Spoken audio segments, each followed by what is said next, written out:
ရွက်လန်ကကျမသခင်လေးရဲ့အခန်းထဲမှာသွားအိမ်မှာမဟုတ်ပါဘူးဒါဆိုကျမဘယ်မှာအိပ်ရမလဲလို့ပြန်မေးတဲ့အခါသခင်လေးဖေကငါ့မှာဒီလိုလိုအပ်ချက်တွေမရှိဘူးမင်းငါ့ကိုစိတ်ရှုပ်အောင်လာမလုပ်နဲ့လို့အေးဆက်ဆက်နဲ့နှင်ထုတ်ပြီးတကားပိတ်ဖို့လုပ်ပါတော့တယ်ဒါပေမဲ့ဟယ်ရွက်လန်ကတကားကိုအတင်းဆွဲထားပြီးရှင်ကဘာလို့လိုအပ်ချက်မရှိဘူးလို့ပြောရတာလဲကျမအရင်ကလုတ်ခဲ့ဘူးတဲ့အိမ်မှာဆိုရင်ကလေးကတညကိုနှုတ်9 ကြိမ်တောင်ထတောက်တာအိမ်ပေါ်လှုပ်တုံးကလည်းတညကိုလိုအပ်ချက်တွေအများကြီးရှာပြီးခဲ့တာပဲဆိုပြီးသူမရဲ့အိမ်ပေါ်တွေ့ကြုံတွေကိုထုတ်ကြွပါတော့တယ်ဒါကိုကြားလိုက်ရတဲ့သခင်လေးဖေကမင်းကငါ့ကိုဘာရီလာကြွားနေတာလဲမင်းစကားတွေအများကြီးပြောပြီးကိုတက်တည်ပြချင်နေတာလားဇလန်းတို့တွေအကြည့်များသွားပြီးထင်တယ်လို့စိတ်ပြက်လက်ပြက်နဲ့ပြောလိုက်ပါတယ်ဟယ်ရွက်လန်ကလည်းလက်မလျှော့ပဲကိစ္စမရှိပါဘူးသခင်လေးဖေရှင်းမှာလိုအပ်ချက်30 ကြိမ်ရှိရင်တောင်ကျမကအကုန်ဖြည့်ဆည်းပေးမှာပါလို့ဆွပြောနေတာကြောင့်သခင်လေးဖေကစိတ်မရှိတော့ပဲသူမရဲ့နဖူးကိုတွန်းထုတ်ပြီးထွက်သွားစမ်းမင်းနောက်တစ်ခါတကားလာခောက်ရဲရင်အခုချက်ချင်းအထုတ်ပြင်ပြီးအိမ်ကဆင်းသွားတော့လို့ဒေါသတကြီးနဲ့မောင်းထုတ်လိုက်ပါတော့တယ်ဟယ်ရွက်လန်လည်းနောက်ဆုံးကြမှကြောက်သွားပြီးဒါဆိုရင်မနက်ခင်းအတွက်နှိုးတဲ့ဝန်ဆောင်မှုကိုလိုအပ်လားဟင်အတန်တိုးကြေကိုလည်းစိတ်ကြိုက်ချိန်လို့ရတယ်နော်လို့တကားကြားကနေချွဲနှွဲပြီးထပ်မေးလိုက်ပါသေးတယ်သခင်လေးဖေကမလိုဘူးလို့အော်ပြီးတကားကိုဝုန်းကနေစောင့်ပိတ်ပစ်လိုက်တာကြောင့်ဟယ်ရွက်လန်လည်းစိတ်ပြက်လက်ပြက်နဲ့ညပိုင်းဝန်ဆောင်မှုလည်းမလိုဘူးဆိုတော့တို့လည်းညဘက်အေးရေးပြက်ခံပြီ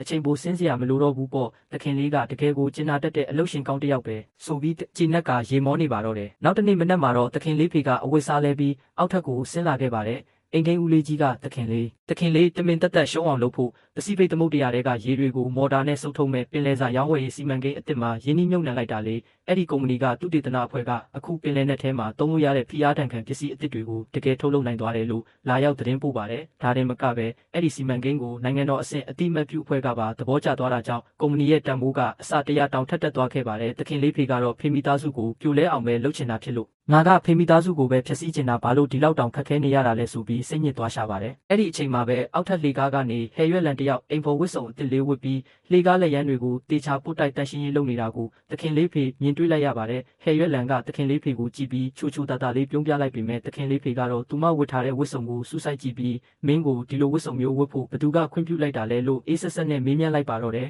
ဟယ်ရွက်လန်ကလည်းသခင်လေးပေးထားတဲ့အဝတ်စားတွေကအလုပ်လုပ်ရတာအဆင်မပြေလို့အိမ်ကအန်တီ1Cကနေခဏချစ်ဝတ်ထားတာပါဝစ်စုံကနည်းနည်းလေးသေးနေတာကလွယ်ရင်အဆင်ပြေပါတယ်ကျမစိတ်ကြိုက်မှထားတဲ့ဝစ်စုံကဒီနေ့မှရောက်မှမလို့ပါလို့ပြန်ရှင်းပြပါတယ်ဒါပေမဲ့သခင်လေးဖေကစိတ်ဆိုးသွားပြီးအခုချက်ချင်းသွားလဲလိုက်မလဲရင်အိမ်ကဆင်းသွားတော့လို့အမိန့်ပေးတာကြောင့်ဟယ်ရွက်လန်တယောက်မျက်စောင်းထိုးပြီးညညူကပြန်လှည့်သွားပါတော့တယ်သူမကလှေကားပေါ်ကဆင်းသွားရင်းနဲ့တနေ့မောင်းထုတ်ဖို့ပဲသူ့ကိုယ်သူအဝတ်လျှော်ဆက်ထဲကဒလိမ့်တုံးကြီးမှတ်နေလားမသိဘူးဆိုပြီးပါဇက်ကနေတွတ်နဲ့မကြည်မနက်ပစာရွတ်နေခဲ့ပါတယ်ဒါကိုသခင်လေးဖေကကြားသွားပြီးမင်းမပြောလိုက်တယ်လို့လှမ်းမိတဲ့အခါဟယ်ရွက်လန်ကချက်ချင်းမျက်နှာပြောင်းပြီးကျမအခုချက်ချင်းသွားလဲလိုက်ပါမယ်သခင်လေးကောင်းသွားပါရှင်လို့ရှာလေးထုတ်ပြီးဖားလိုက်ပါသေးတယ်သခင်လေးဖေထွက်သွားပြီးတဲ့နောက်သူမကအိမ်ထိန်ဦးလေးကြီးကိုဦးလေးကြီးအစင်ပြေရဲ့လားဟင်လို့စိုးရိမ်ကြီးနဲ့မေးမြန်းပါတယ်ဦးလေးကြီးကတက်ပြင်းချပြီးသခင်လေးကလူရွေးအရန်စစ်တာပြီးခဲ့တဲ့6 လအတွင်းတင်အိမ်ပေါ်9 ယောက်လောက်လဲခဲ့တာဦးလေးဒီအိမ်မှာအလုပ်လုပ်တာ9 လရှိပြီဆိုပေမဲ့ဒီတစ်ခေါက်တော့ဦးလေးလည်းအလုပ်ပြုတ်တော့မယ်ထင်တယ်လို့စိတ်ပြက်လက်ပြက်နဲ့ပြောပြပါတယ်ဒါကိုကြားလိုက်ရတဲ့ဟယ်ရွက်လန်ကအိမ်ပေါ်တွေကတလတောင်အလုံးမမြဲဘူးဆိုတာသိသွားပြီးမဖြစ်ဘူး။ရဲ့လစာ9000ကဒီအတိုင်းအပြောက်မခံနိုင်ဘူး။ငါအလုပ်စူးစမ်းပြီးအတီးပြုဝန်ထမ်းအဆင့်ရောက်အောင်ကိုစူးစမ်းရမယ်ဆိုပြီးစိတ်ကူးရင်အားခဲလိုက်ပါတော့တယ်။အဲ့ဒီနောက်မှာတော့သူမဟာအင်ဂျီဖြူနဲ့စကက်ရှည်လေးဝတ်ပြီးအင်ဂျီတအိမ်လုံးကိုစိတ်ရောကိုယ်ပါနှစ်မြုပ်ကမနာတန်တန်ရှင်းရေးလုပ်တာဟင်းချက်တာတွေကိုတက်ကြွနဲ့ကျွမ်းကျင်စွာလုပ်ကင်နေပါတော့တယ်။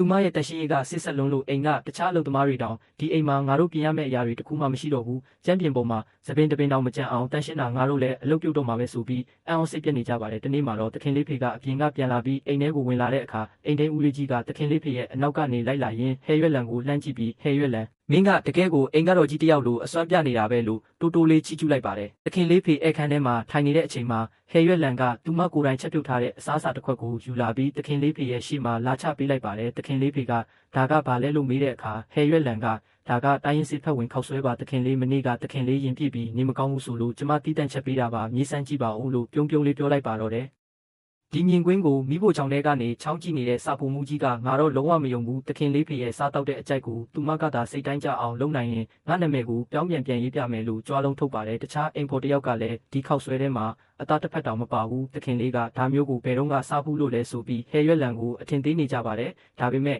နောက်ဆုံးမှာတော့သခင်လေးဖေကဇွန်းနဲ့တုတ်ချောင်းကိုကင်ပြီးဟယ်ရွက်လန်ချက်ပေးတဲ့စီးဖက်ဝင်ခောက်ဆွဲကိုစားဖို့ပြင်ဆင်နေပါတယ်